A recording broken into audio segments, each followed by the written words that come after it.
In January 2013, the young people began training at the YMCA, building up their fitness and strength.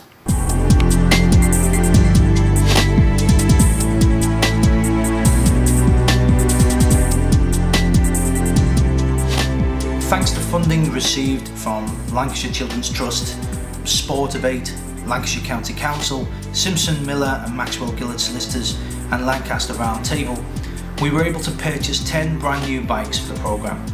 The young people wasted no time in taking to the roads, and we facilitated a number of trips across various cycle paths over to Kirkby Lonsdale, over to Silverdale and right throughout cycle paths across North Lancashire.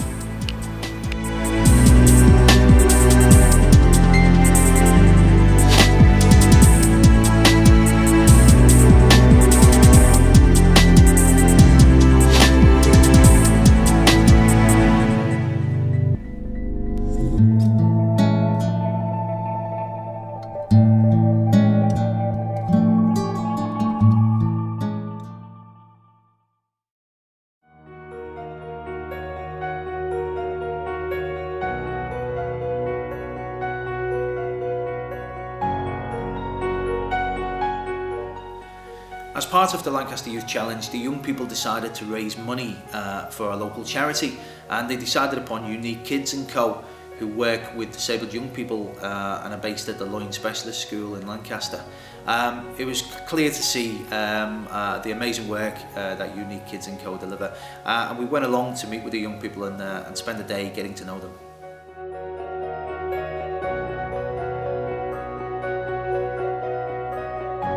The project established a Just Giving site to help us with our fundraising activities, and the staff at St Nicholas Arcade very generously offered us the space in the middle of the arcade to hold an event. So we took along our static bikes. Some of our young people came along with flyers and information about the challenge, and we raised £157 on that day, which was great. All in all, with the assistance of everybody involved, we raised over £1,500 for Unique Kidz & Co, which was a great amount. We're very proud of it. £57 raised. Oh, we're great. This is the really, man.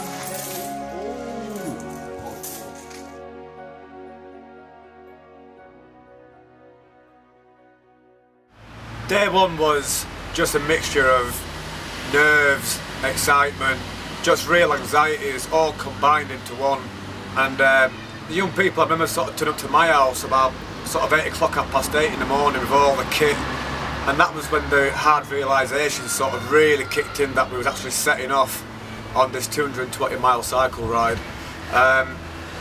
Yeah, it was a little bit chaotic in the morning, but once we got off and we actually made our little detour down to Unique Kidz & Co, just to go and see the kids, go and see the staff and get waved off, that was just, I won't forget that really. That was just a great start to a great project.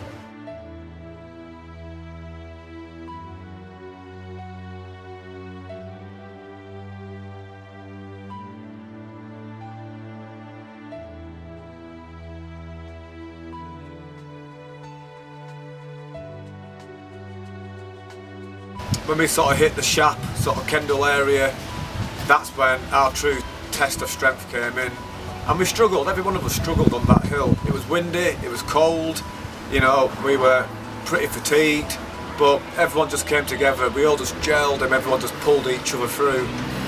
And really, when we kind of got going and we eventually arrived at Carlisle YMCA, you know, it was just euphoric. It was just great to have that first day out of the way and, you know, have that first day underneath our belts. And, you know, we had a great meal, we had a great sit-down meal together.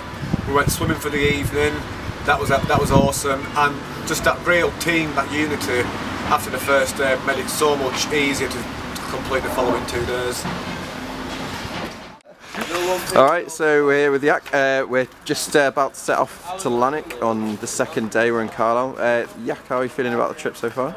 I'm feeling very positive so far. Very positive. Yeah, it's been yesterday was a bit of a mixed bag. Yeah, how did it go? Yeah, tough. Tough, yeah. It was tough. The wind and going up that huge hill at Shap was a major test for us all. Yeah. The spirits are high and... Yeah. What was the best bit about yesterday then? Actually just getting on the road after all about 6 months of training. Finally starting. And finally starting, really. So just to get it started. Really. And how are you feeling about the road to Lanark today? Yeah, I am apprehensive, to be perfectly honest. 80 miles is a big challenge. It's a long way, isn't it? Yeah. It is, but I'm hoping that all the support from the young people, staff, just being together is going to sort of carry us through, really. Yeah, cheers. Ace, right, well, thanks a lot and best of luck for today. Thank cheers. you very much. It's all right.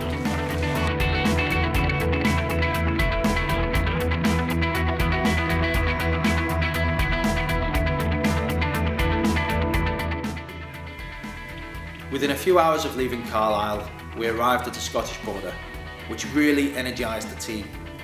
By lunchtime, we arrived at Lockerbie. We were almost halfway there.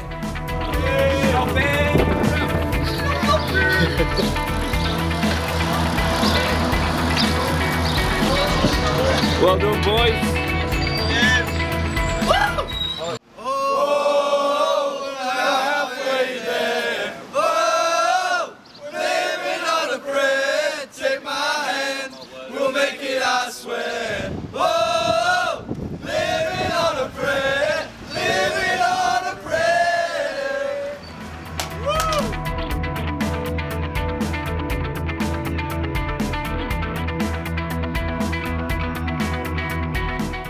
The hardest part for me of the journey was when 50 miles out from New Lanark, and I hit a wall where I couldn't carry on any further. My legs were like jelly, my arms, couldn't move. I had to drink loads of water, fluids, and I got into the van and I realised what I was doing. I realised I was doing the wrong thing here. I should carry on and bear with it, because my nan would be proud of me if I carried on, and my little sister's out there still, and I wanted to do my family proud. So that's why I carried on.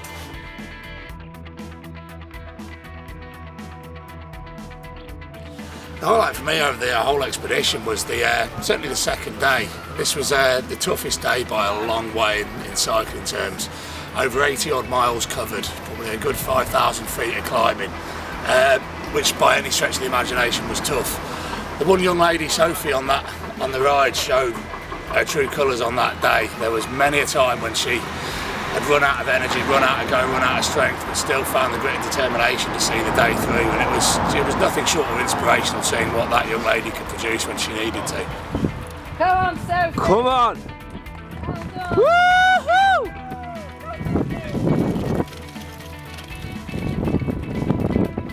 This is my younger sister Sophie. We call her the Lionheart.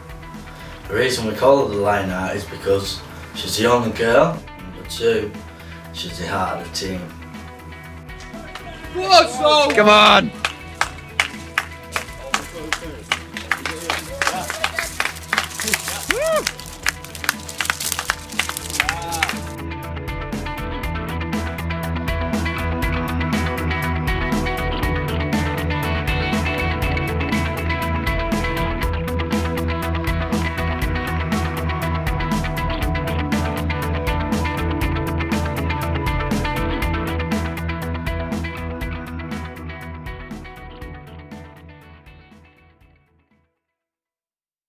What was great about this project from CTC's point of view was the scale and ambition of it. It was far bigger than anything else that we've done this year. It was great to work in partnership with organisations such as the Dukes and the YMCA. It was great to see all the hard work that we've done with the young people over the winter, all the training and everything coming together, and especially on the second day when everybody had to dig so deep. And the young people were able to achieve the goals that they set for themselves for the trip. Waking up on the final day in a beautiful setting of Lanark, it was a glorious morning, so we had a really great start to the day, had a great breakfast, and everyone just wrapped up and just said, this is it, this is the final day, this is what we've been working towards, and everyone was on time and ready to go.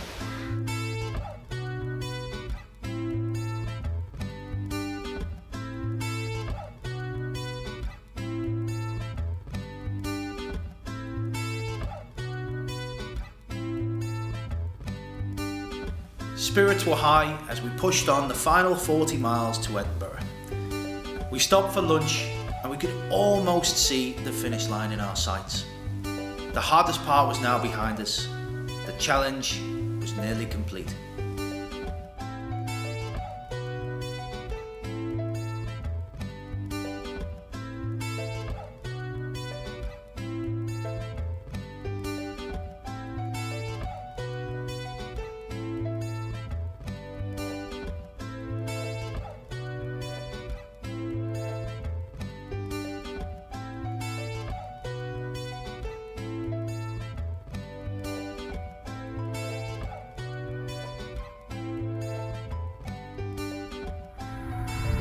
Yeah, man!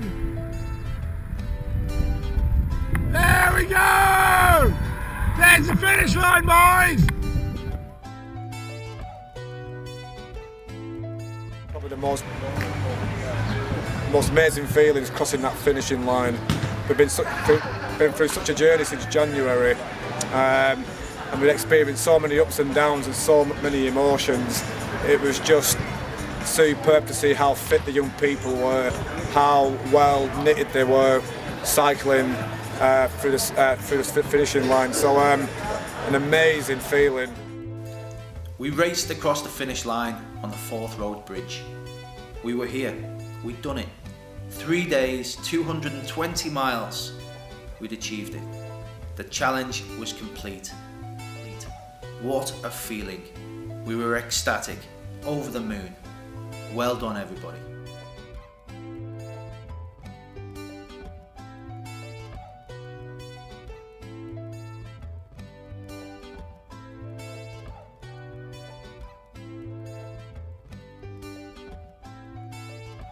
The reason I did the charity bike ride, it wasn't just for personal gain really, it was more or less because it was a local charity, it was disabled kids, and I thought I'd put my bit back into the community.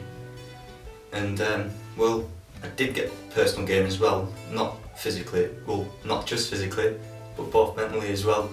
And recently I went for an interview and the people interviewing me was curious about the bike ride. I told them about it and they wanted someone that could say that they were committed 100% to working for them and everything. And I kind of helped prove that by showing how I got up every day, trained for this bike ride and also made it all the way to Scotland. Good lad, cheers. Well done, Jack. Nicely done, Andrew. From our point of view, this was the perfect sort of project for the YMCA to be involved in. It marries our two main programme areas of young people and physical activity, and most importantly providing an innovative training package for young people, something that hopefully will go on to be a life-changing experience. Again, I think it was really important that this will then continue to be an annual event and something that we can hopefully encourage young people to give back to the community and keep on volunteering, keep on engaging with our respective organisations and developing themselves in line with the goals and ethos of the programme.